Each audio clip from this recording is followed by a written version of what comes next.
No exit puns this time. No breakfast puns either, which is a shame because I'd always wanted to use full English Brexit because that seems to feel how we got into this entire mess in the first place. Instead, maybe it's time we rethought the whole thing.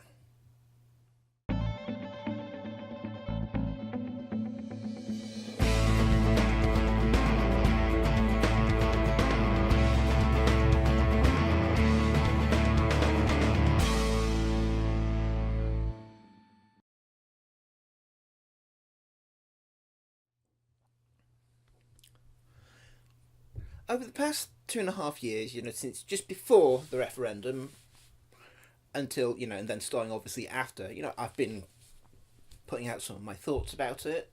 And although, I've never pretended other than I voted Remain, I've always also said that, a decision was made, whether or not I agree with it, let's try to make it work. Over 2 years of over 2 years of time and just under 2 years of negotiations later, and it feels like we're getting bloody nowhere. And maybe it's time to look at if it can work at all. Is it time to rethink it?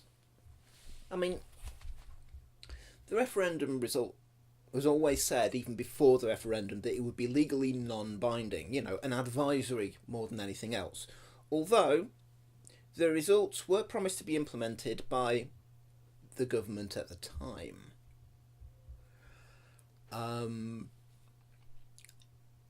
Then again, the then Prime Minister, David Cameron, was clearly expecting, or at least hoping, for a Remain result, seeing that, he was one of the leading voices in the Remain campaign. And then when the result was Leave, the next day, he announced his resignation. Or at least he announced he would be resigning towards the end of the year. Because, he said, it would not be right for him to be, I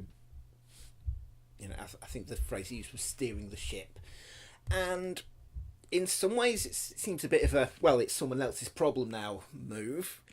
In others, of all the resignations we've had regarding Brexit, this one was perhaps the most justified because, as I said, he was one of the leading Remain voices.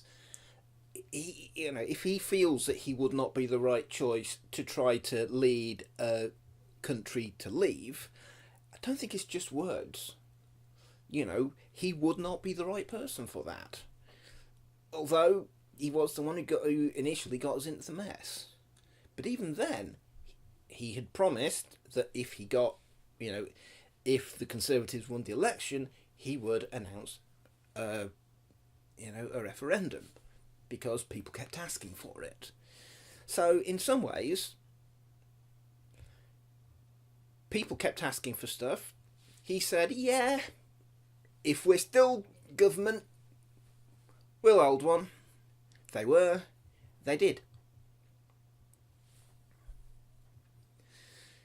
Thing is, this is where it all starts to get messy. Because, there was the leadership contest. Initially, one of the key key Leave campaigners, Boris Johnson, was initially thought of as one of the front runners, if not the front runner, until he basically, the person he'd been working alongside in the Remain campaign, Michael Gove, announced his own candidacy. Rather than supporting Boris Johnson, as everybody expected he would support, not do his own candidacy. And yeah, I have definite thoughts on that, because because of that, Boris Johnson eventually decided to withdraw his candidacy, and ultimately, although other people did put their names forward, Theresa May won the leadership. And here's the first thing.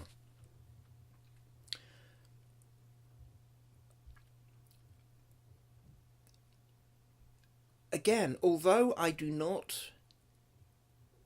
not vote to leave. I voted to remain. But in my mind, what we really needed at that point was, someone from the Leave campaign, maybe from the forefront of the Leave campaign, to step up and take responsibility for basically what they'd campaigned for. Because A, it was their idea, their responsibility, and B, they were clearly, or at least apparently should have been, clearly believing in it. Somewhere along the way, it looks like kind of Michael Gove and Boris Johnson, decided that they wanted to both. Well, Michael Gove clearly took everyone by surprise by going, "No, I'm going to announce myself as a leadership candidate as well." If he'd backed up Boris Johnson, we might have ended up with Prime Minister Johnson, and as flawed and occasionally comedic as he seems, at least we would have had someone who was properly committed to the course that we were on, which would maybe have helped a bit. And, well, I don't know, having perhaps a united team at the head of the government might have been useful. Working together to accomplish something. Then again, we're stepping away from the EU, so bollocks to that, clearly. But yeah, so of course what then happened is Boris Johnson withdrew his candidacy. A lot of people apparently weren't pleased at that, so they threw their support either behind Theresa May, or I think it was Andrea Leadsom, who was one of the other candidates, and Michael Gove got very, very little support. So by announcing his own candidacy, he effectively sealed his own fate and that of Boris Johnson. Neither of them were going to get in at that point. And, eventually, Theresa May won the leadership. Then after that, there was the 2017 general election, which, again, the Conservatives won. Now, by anyone's estimate, and by mine at least, that shows at least a general level of support towards Theresa May's direction of Brexit. Whether or not I think it's a good idea, whether or not it is a good idea, slightly beside the point at this particular time. What it says is that it was her, she won the leadership election. Although it's a minority government and a hung parliament, the Conservative Party, Theresa May's Conservative Party, did get the bulk of the votes. Not enough for a majority government, but still the bulk of the votes. People were voting for her and her party, like it or not. Which tells me that, that's the, what she was aiming for was, if not people's first choice, it's what the majority of people would have been okay with, because that was what the general trend said. I mean, I'm no statistician, but that's what it suggests to me.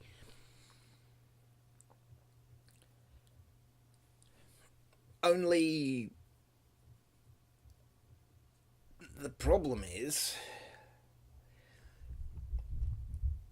the real hardline Brexiteers still make up a lot of the Conservative members of Parliament. So Theresa May was left in a position where anything she does has got, she's got to do, she's got to please her own party, which want a really, really hardline thing. Try and still, try to get and then because it's a minority government, she's got to get at least some of the Democratic Unionist Party from Northern Ireland on side, except they've got very firm ideas on various things, and it's like they're basically, trying to, play politics, seeing that they're politicians, so no surprise there then.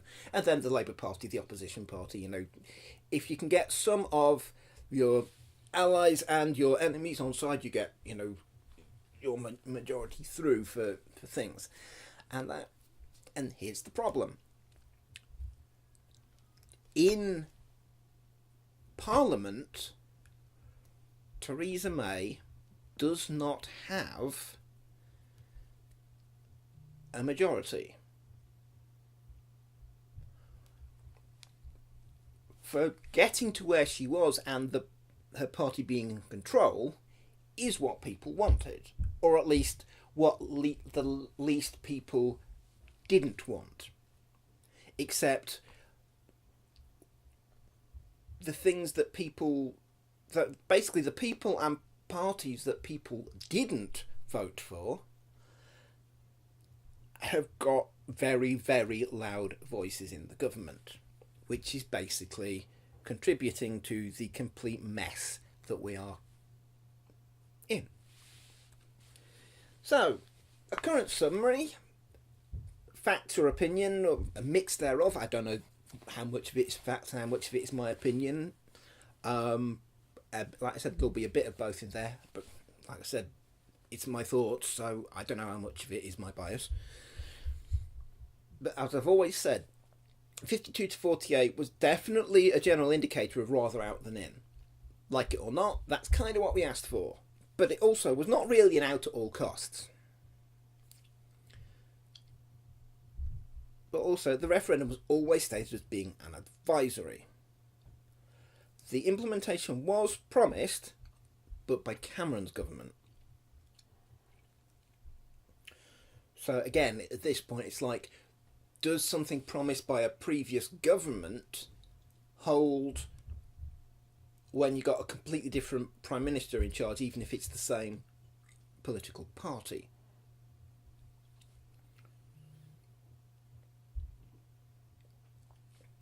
The negative side effects by now have started to become obvious.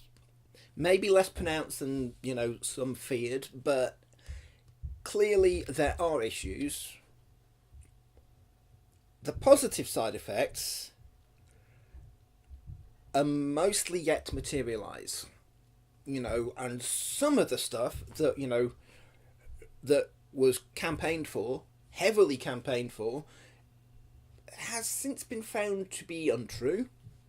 And also, at the very least, 2 of the Leave campaigns have been, found as, conducting their campaigns a little bit not quite above board. And it wouldn't surprise me if the same could be said for some of the Remain campaigns, which basically tells me that even if it's just the side that won, or if it's all sides, the campaigning was a bit suspect. So something's not quite right there. The European Union have not immediately bowed to our will, as some were convinced that they would, or at least tried to make it sound like. Yeah, clubs remaining 27 members having more sway than the one single leaving member? Who'd have thought that? It's not them bullying us, as I've said in other vlogs. They've got to do what's best for them. They've got to try to keep their union together. And they can't give us something as non-members that would then suddenly start infighting between their members. That would be stupid.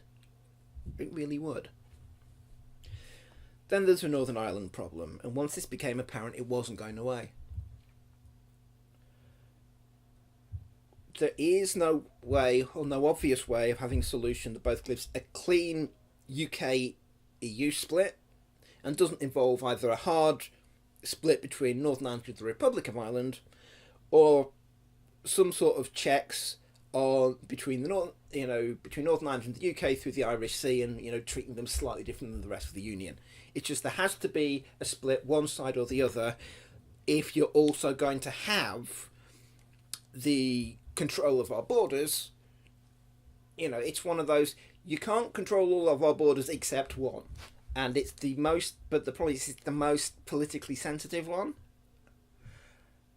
And I do think that anyone who doesn't have history with Northern Ireland won't quite understand that. I mean, if you look at sort of a map of the results, there was heavy weighting towards remaining in the European Union in Northern Ireland. There were 1 or 2 places that really wanted out, but as a general rule, they wanted to stay in. And even those who wanted out, they would have understood what they were potentially risking. Most of us English people over here wouldn't know, and I suspect an awful lot of them wouldn't care. That's how it seems to me, because otherwise anyone would go, oh, this could potentially cause real problems for one of our very close allies. Let's not throw them under the bus. Nope.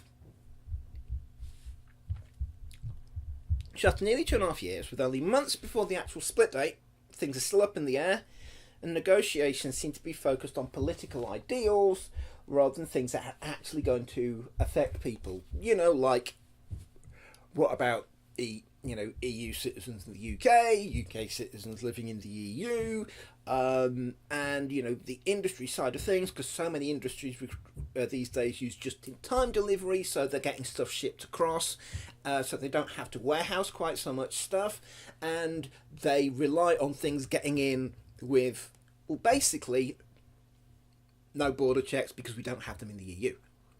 So yeah, and the other thing is that people won't know unless they follow certain industries, is that there are some products, for example Blu-rays, that have few, if any, factories actually in the UK. The stuff is produced on the European continent. So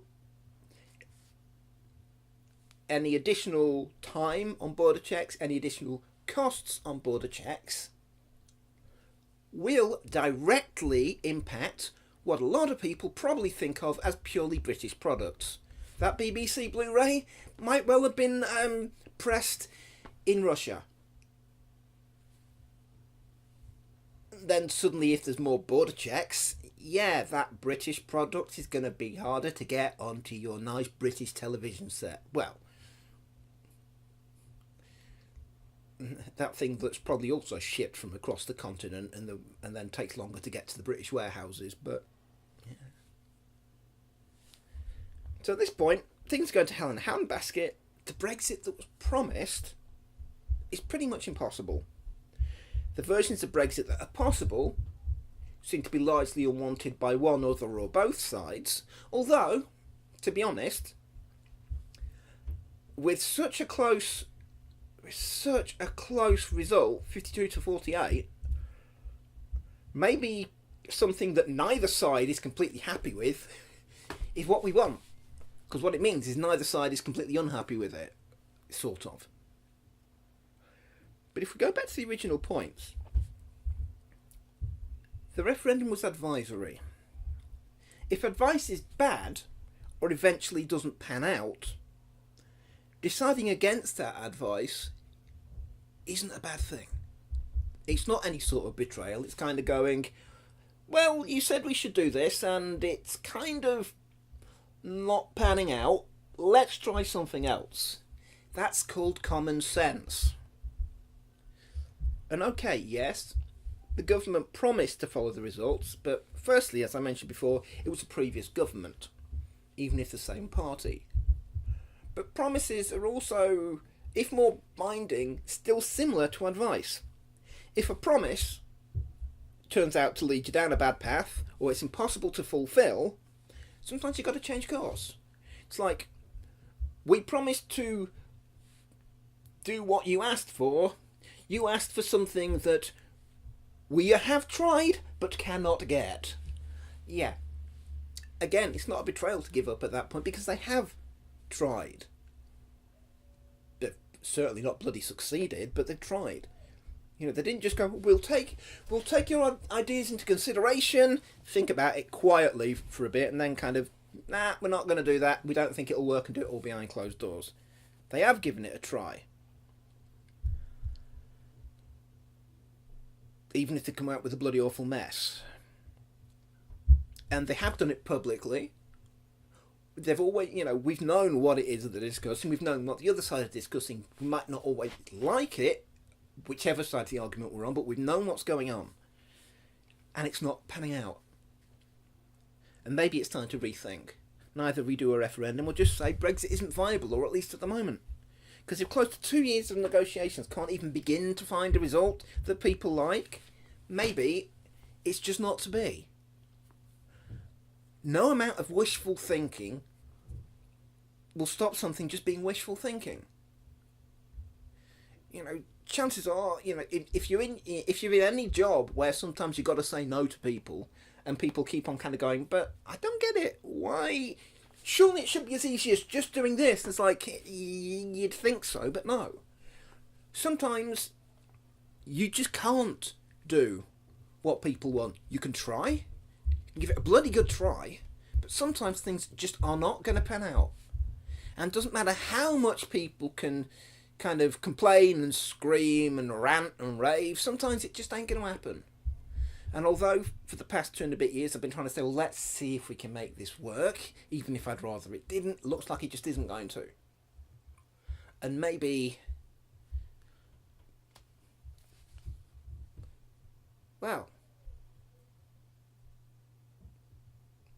the door should be marked "No Brexit." And with that, until next time, see ya.